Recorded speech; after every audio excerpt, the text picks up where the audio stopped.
15 ఆగస్టున చివరి విడత రుణమాఫీ 2 లక్షల వరకు ఉన్న రుణాలు మాఫీ, కొత్తగా 6 లక్షల మందికి ప్రయోజనం. వైరాలో ప్రారంభించనున్న సీఎం రేవంత్ రెడ్డి. అదే రోజు గోదావరి జలాల విడుదల. వ్యవసాయ శాఖ మంత్రి తుమ్మల నాగేశ్వరరావు వెల్లడి.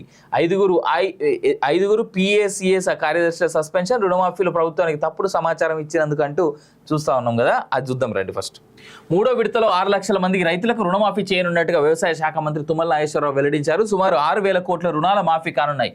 మంగళవారం సచివాలయంలో ఏర్పాటు చేసిన విలేకరుల సమావేశంలో ఆయన మాట్లాడారు.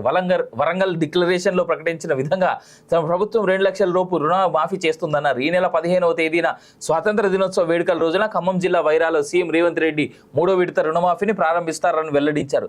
2 విడతల్లో కలిపి మొత్తం 17.75 లక్షల మంది రైతుల ఖాతాల్లో 12,224 కోట్లు జమ చేశామని వివరించారు. 15 ఆగస్టు రోజున 3వ విడత రుణమాఫీ కార్యక్రమంలో గోదావరి జలాలు విడుదల చేయనున్నారని తెలిపారు. టెక్నికల్ ఇష్యూస్ వల్ల 2 విడతల్లో 30,000 ఖాతాల్లో రుణమాఫీ డబ్బులు జమ కాలేదని, పొరపాట్లని సరిచేసి అర్హులందరికీ రుణమాఫీ చేస్తామని మంత్రి స్పష్టం చేశారు. ఇందులో ఇప్పటి వరకు 10,000 మంది రైతులకు క్లియర్ చేశామని తెలిపారు. మాఫీపై విమర్శలు దురదృష్టకరం. రుణమాఫీపై రాజకీయ విమర్శలు దురదృష్టకరమన్నారు. రుణమాఫీకి అడ్డంకులు సృష్టించి రైతుల మనోభావాలను దెబ్బతీయవద్దని ప్రతిపక్షాలకు మంత్రి హితవు పలికారు. మాఫీ ప్రక్రియ పూర్తి కాకముందే విమర్శలు చేయవద్దని విజ్ఞప్తి చేశారు.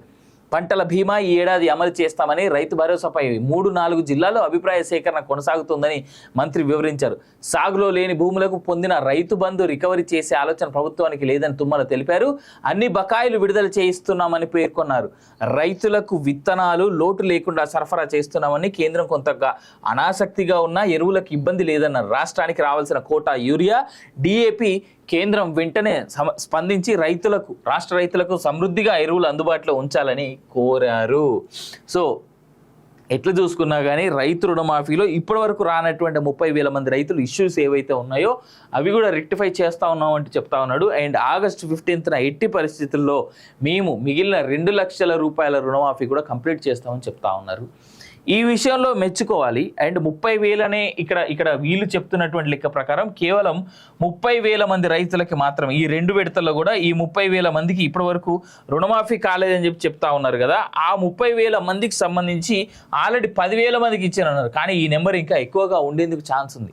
ఆ ఎక్కువగా ఉండేటువంటి నెంబర్ అయినా సరే, లేదు అంటే ఇప్పటి వరకు మిస్ అయినటువంటి రైతులందరికీ కూడా సకాలంలో రుణమాఫీ చేసి వాళ్ళ కుటుంబాలు రోడ్డున పడకుండా కాపాడాలని చెప్పేసి నేనైతే కోరుతా ఉన్నా.